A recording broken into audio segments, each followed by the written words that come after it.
Hey guys, it's Lenora and we're doing a behind the scenes video with Six Fingers, and with me I have John from Five for Fighting. First of all, how are you and how is Malaysia? This is your first time here? We're having a great time. It's our first trip to Malaysia, and it takes a little while to get here, but one of the best parts of what I do is coming to exotic locations, and for us this is very exotic, and experiencing new cultures. And I love the multicultural aspect of Malaysia. The Malays and the Chinese and the Indians and the cuisine, and we went to the Batu Caves. But more than anything, I have to say, everybody's been so generous and so nice and so accommodating for us. And when we come, around halfway around the world, it's really nice to meet some really nice people. So what was your trip like when you first went to the Batu Caves? Was it because a very, very long flight of stairs that you had to go up?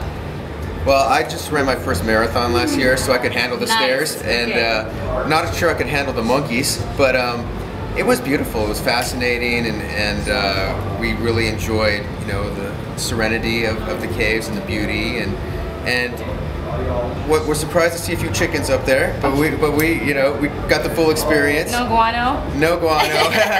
But it was, it's great. I mean, again, I sent a bunch of pictures to my wife and my kids, and they were all jealous so they can come. So we'll have to come back and bring the family.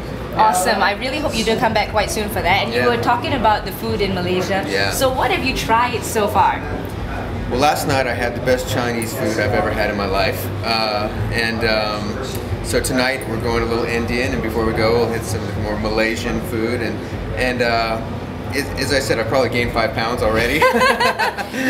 Malaysian food is like our key thing that we love to eat over here, and the one that you have to try and you must bug them to get you to try is the nasi lemak. Okay, we'll do nasi lemak. We'll put it on the menu. We're not going to play till we get some.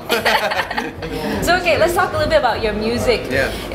Long Way Since 2001, which was Superman. That was a brilliant song. Thanks. And actually someone requested, they want to know, like, how did you come up with Superman? It's not easy.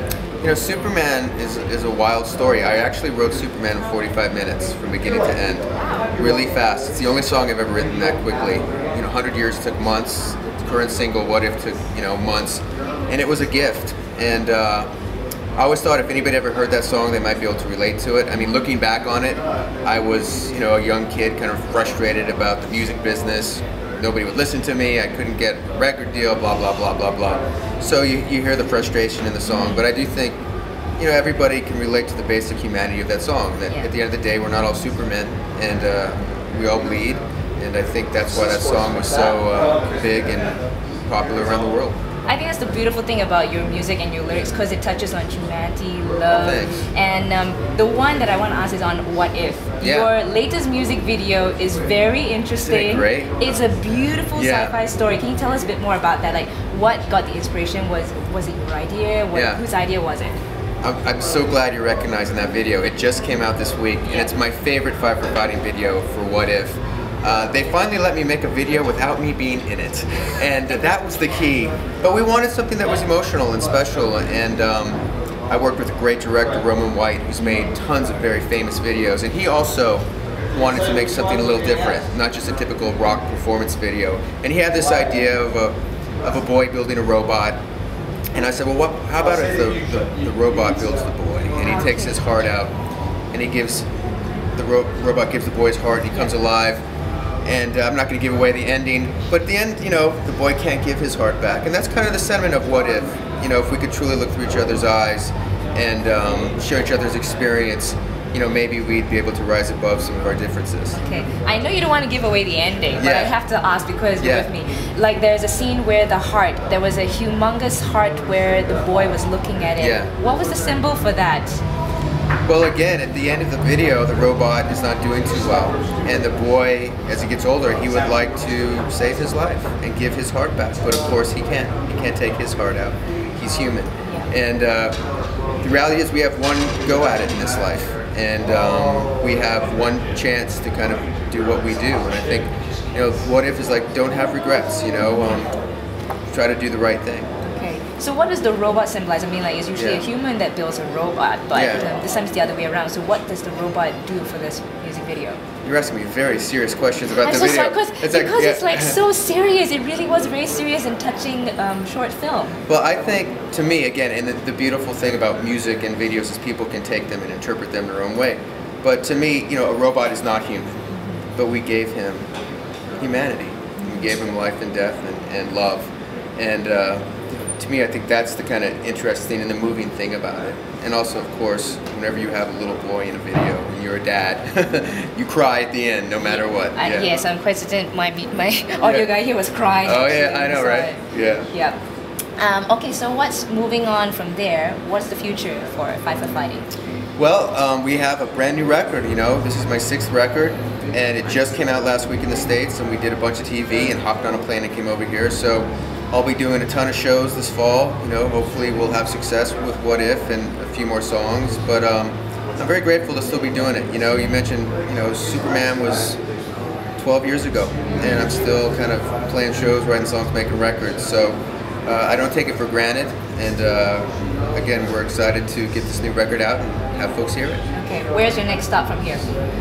I go back to LA tomorrow, and then I'm off to Cleveland for a show. So I'll be all over the States playing this record. But as I said, with our experience this week, I really hope we can come back because everybody's been so great. And I'm very surprised how many people know my music here. It's wonderful for a songwriter to, you know, go halfway around the world and people know his songs. That's really nice. And okay, now on from serious stuff to slightly sillier stuff. Okay. Okay. Question, what's your favorite food for people to know? My favorite food is probably pizza, you know, and though after that Chinese dinner last night, it may be changing. Yeah. Once you try our nasi lemak, I think it will change even more. Awesome. Okay, now actually faster questions, where I'm just going to shoot you or something, just give me one answer like that. So okay, favorite color? Blue.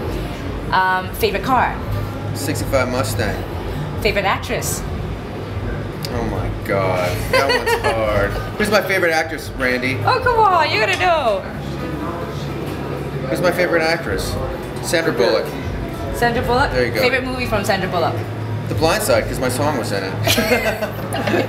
Politically correct. Favorite actor? Favorite actor would be Robert Downey Jr. Okay. Your favorite song? My favorite song, Let It Be. Favorite instrument to play? Piano. Not the guitar? Piano. Yeah. Okay, if you could have an actor act you, basically it's a movie about you, who would you want to act as you? Who would I like to play? An actor for me? Robin Williams. Oh my gosh. Oh my gosh, I can really see that. I know you can. No, I mean like, I can see that actor trying his best to be like you. But okay, other than Robin Williams. I don't want to see that movie.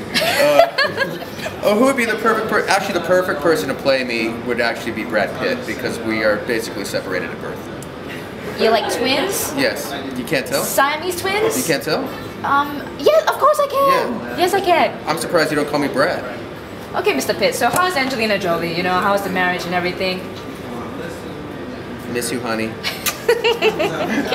And last final silly question. If you were a hump on the road, okay, what car would you want to roll over you? Skateboard?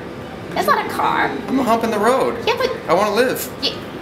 Yeah, but a car with you're solid. You won't do anything. Nothing will happen to you if you're a car. How about a Jag?